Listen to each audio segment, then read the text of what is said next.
తర్వాత భారతదేశం యొక్క అంతర్జాతీయ సంబంధాలు, ఇంటర్నేషనల్ రిలేషన్స్, ఇతర దేశాలతో ఎక్స్టర్నల్ అఫైర్స్, అభివృద్ధికి ముఖ్యంగా అమెరికా లాంటి దేశాలతోటి భారతదేశం యొక్క బంధాలు పెరగడానికి అవి కూడా మీరు చర్చించారు కదా. సో పివి నరసింహారావు ఇంటర్నేషనల్ రిలేషన్స్లో పివి గారి పాత్రను మీరు ఏ విధంగా పుస్తకంలో తీసుకొచ్చారు? అది అసలు పివి నరసింహారావు ప్రధానమంత్రి కాకముందు ఇతర దేశాలతో పూర్తిగా సంబంధాలను తెగిపోయాయి. ఆ ఇందిరాగాంధీని అమెరికా ద్వేషించేది. హెన్రీ కిస్సింజర్ ఇందిరాగాంధీని చాలా ఒక అశ్లీలమైన పదభాషలో తిట్టాడు తను.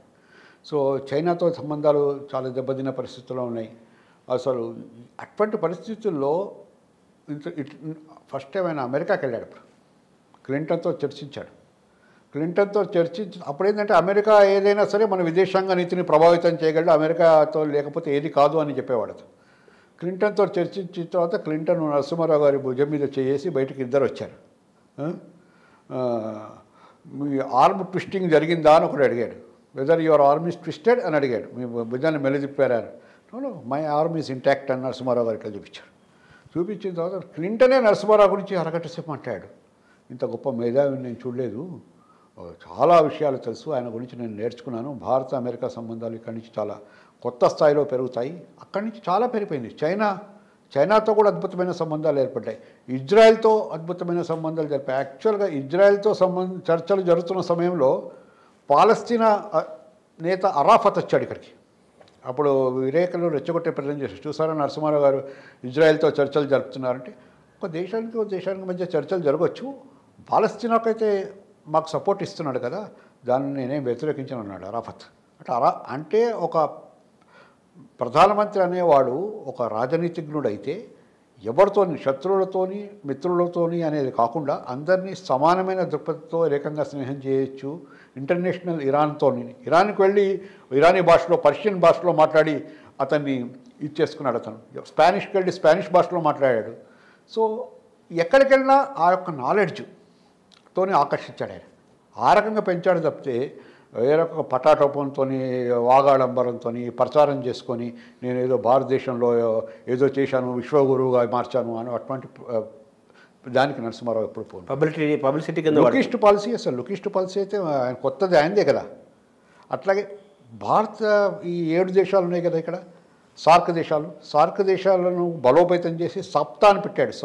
South Asian preferential trade agreement. అంటే మనం వ్యాపారం చేసుకుందాం, విదేశాల దానికి వెళ్ళేందుకు మనం పంచదారను అక్కడ పంపుతాం, జౌళిని ఇక్కడి నుంచి తీసుకొద్దాం, పాకిస్తాన్కి తీసుకెళ్దాం, మనం వ్యాపారం చేసుకుంటే మనం ఒక ఆర్థికంగా బలంగా కూటమి అయితే సౌత్ ఏషియా ఇతర దేశాలకు బలమైన ఆర్థిక శక్తిగా మారుతుంది అని. కానీ అమెరికా ఏం చేస్తుంది, ఎప్పుడు పాకిస్తాన్, ఇండియా మధ్య, చైనా మధ్య, భూటాన్ మధ్య ఈ గొడవలు సృష్టించి వీళ్ళను డివైడ్ అండ్ రూల్ పాలసీ చేస్తుంది. దాన్ని కాకుండా చూడాలని ప్రయత్నం చేశాడు. ఒక విజన్తో వ్యవహరించాడు. కాశ్మీర్లో ఎలక్షన్స్ రావాలని ప్రయత్నించాడు. పంజాబ్ అయితే అంతకుముందు ఎట్లా ఉండేది, ఇందిరాగాంధీ హత్య తర్వాత దాని తర్వాత కూడా చాలా అతలాకుతలంగా ఉండేది. నేను ఢిల్లీకి వచ్చినప్పుడైతే ఢిల్లీ నిండా ఇసుక బస్తాలే ఉండేవి.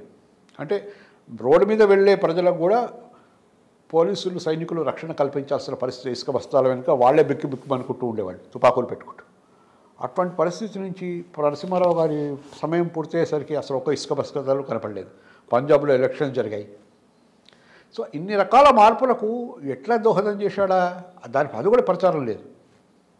సో అందుకని ఇది పుస్తకం కావాలని అనుకున్నాను. అంటే మన్మోహన్ సింగ్ వర్సెస్ పివిని ఎలా చూడాలి మనం? మన్మోహన్ సింగ్ వర్సెస్ పివి ఎవరు సృష్టించలేదు. అది మన్మోహన్ సింగ్ కాంగ్రెస్ సృష్టించే ప్రయత్నం చేసింది.